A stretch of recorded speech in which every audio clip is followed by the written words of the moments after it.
दोस्तों, जाने अनजाने में कभी कभी इंसान एक ऐसा गलत फैसला ले लेता है कि जिससे ना केवल उसी की ज़िंदगी बर्बाद होती है बल्कि और भी कई लोग उसकी चपेट में आ जाते हैं और उनकी ज़िंदगियां बर्बाद हो जाती हैं। और एक ऐसा मोड़ आता है कि जहां से वापस लौटना शायद नामुमकिन हो जाता है। आज की सच्ची घटना भी इसी पर आधारित है। एक आदमी का गलत फैसला एक व्यक्ति की जान तो ले ही लेता है बल्कि 3 लोगों को सलाखों के पीछे पहुंचा देता है। दोस्तों, उत्तर प्रदेश का एक जिला है अम्बेडकर नगर और इस अम्बेडकर नगर का एक थाना है बिवाना। और इस बिवाना थाना क्षेत्र के अंतर्गत एक गांव आता है भीतरीडीह। 11 जून 2023 की घटना है कि जब एक आदमी भीतरीडीह गांव का ही रहने वाला है, वो शौच के लिए गांव से बाहर जाता है। रोजाना की तरह इस तरह से जैसे गांव में डब्बा लेकर बाहर शौच करने चले जाते हैं। चूँकि उस गांव में एक स्कूल था जिसका नाम था AK पब्लिक स्कूल और वो स्कूल पिछले करीब 2 साल से बंद पड़ा था। और वो आदमी जो बाहर शौच करने के लिए जा रहा था वो स्कूल की तरफ ही रोज़ाना जाता है। लेकिन आज उस स्कूल के पास नज़ारा कुछ और था। वो देखता है कि स्कूल से धुआं निकल रहा है। जब आज वो स्कूल से धुआं निकलता हुआ देखता है तो उसे लगता है कि ज़रूर कुछ ना कुछ मामला है। वह शौच करने के बाद इस स्कूल की बिल्डिंग के अंदर घुस जाता है और जब वहाँ पर देखता है तो वहाँ ना केवल आग लग रही थी बल्कि उस आग में एक व्यक्ति का जो शव है, जो डेड बॉडी है, वो भी जल रही थी। और डेड बॉडी करीब 60 से 70% जल चुकी थी। आग में जलती हुई डेड बॉडी को देखकर वो आदमी चीखने लग जाता है और वहाँ से तेज़ी से बाहर दौड़ता है। और बाहर दौड़ता हुआ, रोता हुआ, चिल्लाता हुआ जब गांव से निकलता है तो और भी बहुत सारे लोग उसकी आवाज़ को सुन रहे होते हैं और बहुत सारे लोग गांव के इकट्ठा हो जाते हैं और उससे माजरा पूछते हैं कि आखिर हुआ क्या है। तो वो आदमी बताता है कि स्कूल के अंदर कोई डेड बॉडी है जो जल रही है। गाँव के लोग वहाँ पर जाकर देखते हैं तो वास्तव में वहाँ पर एक डेड बॉडी जल रही थी। उन्हीं में से एक आदमी पुलिस को फ़ोन करता है और पुलिस भी मौके पर पहुंच जाती है।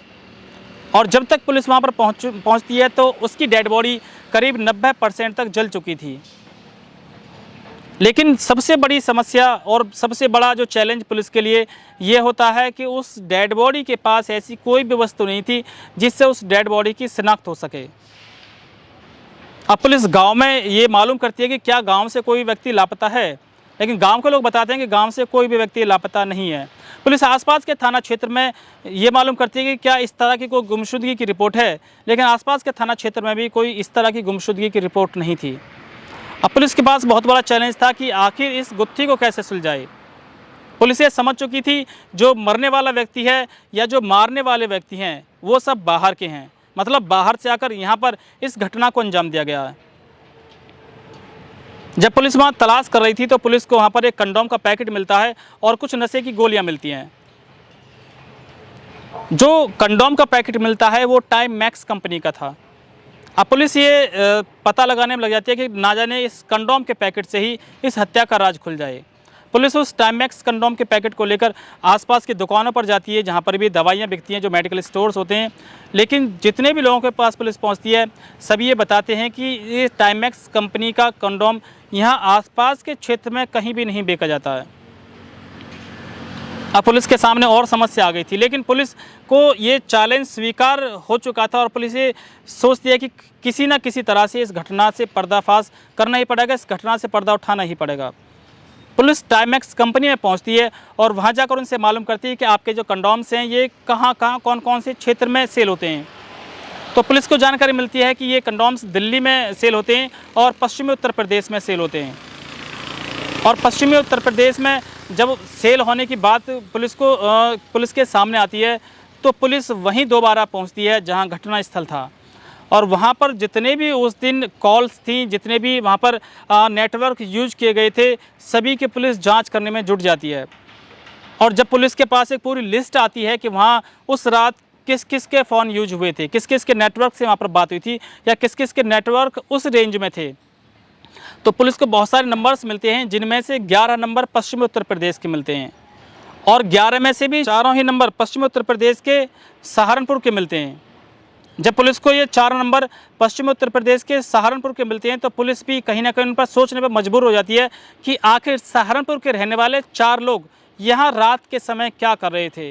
तो पुलिस की जो पूरी तवज्जो है, पुलिस का जो पूरा शक था वो उन्हीं की तरफ घूम जाता है और पुलिस उन 4 कॉन्टैक्ट नंबर्स पर कॉल करती है।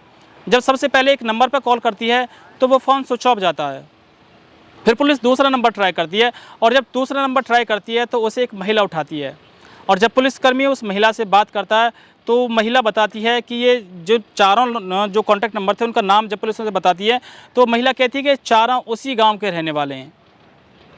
मतलब कि जब पुलिस ये समझ जाती है कि चारों एक ही गांव के रहने वाले हैं तो पुलिस को 100% शक उन्हीं पर हो जाता है और पुलिस बगैर देर किए गाड़ी उठाती है और सहारनपुर पहुंच जाती है। और जब पुलिस सहारनपुर के उस गाँव में पहुंचती है तो उस महिला से मिलती है और महिला उन में से चारों का नाम उन्हें बता देती है। उनमें एक का नाम होता है इरफान, दूसरे का नाम होता है जावेद, तीसरे का नाम होता है सलमान और चौथे का नाम होता है सुरेंद्र। अब पुलिस इन चारों की तलाश करती है जिनमें से इरफान, जावेद और सलमान, इन तीनों को पुलिस तुरंत गिरफ्तार कर लेती है, जबकि सुरेंद्र पुलिस के हाथ नहीं लगता है। पुलिस इन तीनों से पूछताछ करती है कि सुरेंद्र कहाँ है, तो ये तीनों बताते हैं कि सुरेंद्र कहीं शायद घूमने चला गया है। लेकिन जब पुलिस सख्ती से पूछताछ करती है कि हमारे सुरेंद्र से बात कराओ तो इनमें से सब के सब चुप लगा जाते हैं। तो पुलिस अपना तरीका अपनाती है और जब पुलिस अपना तरीका अपनाती है तो ये तीनों जुबान खोल देते हैं और इरफान कहता है कि साहब आपको जो डेड बॉडी मिली है वो दरअसल सुरेंद्र की ही डेड बॉडी है। इतनी बात सुनने के बाद पुलिस भी सन्न रह जाती है और फिर इस घटना की तह तक जाना चाहती है कि आखिर इतना बड़ा कांड ये हुआ कैसे, ये क्या कैसे। जब पुलिस सख्ती से उनसे पूछताछ करती है तो इरफान पूरी कहानी बताता है और इरफान इस कहानी की शुरुआत में कहता है कि इरफान, जावेद, सलमान और सुरेंद्र ये चारों आपस में दोस्त होते हैं और चारों ही सर्कस में काम करते हैं। मतलब कि इन चारों का एक सर्कस था जिसमें ये चारों काम करते हैं और इसी सर्कस में सलमान की बहन भी काम करती है और इसी सर्कस में भीतरी डी की रहने वाली एक महिला अनीता वो भी काम करती है। मतलब कि ये 6 लोग इस सर्कस में काम करते हैं और 6 के 6 लोगों का आपस में एक दूसरे के घर आना जाना होता है। लेकिन इरफान को जो एक बात नागवार गुजरी थी उसी बात पर उसकी हत्या कर दी गई थी, क्योंकि इरफान कहता है कि जो सुरेंद्र है वो इरफान की बहन से प्यार करने लगा था और जब इरफान को इस बात की जानकारी हुई थी तो उसने इसका विरोध किया था। उसने अपनी बहन को पकड़ा था और समझाया था कि आपको सुरेंद्र से बात नहीं करनी है, लेकिन उसकी बहन बताती है कि मैं सुरेंद्र से बात करना नहीं चाहती। लेकिन सुरेंद्र बार बार मेरे ऊपर प्रेशर डालता है, मुझे बार बार कॉल करता है और बात करने के लिए मजबूर करता है। इतनी बात सुनने के बाद इरफान सुरेंद्र के पास जाता है और सुरेंद्र को समझाता है, लेकिन सुरेंद्र भी ऐसा ही बताता है कि मैं तो तुम्हारी बहन से दूर रहना चाहता हूँ, लेकिन तुम्हारी बहन है कि मुझे बार बार कॉल करती है, परेशान करती है और अपने पास बुलाती है।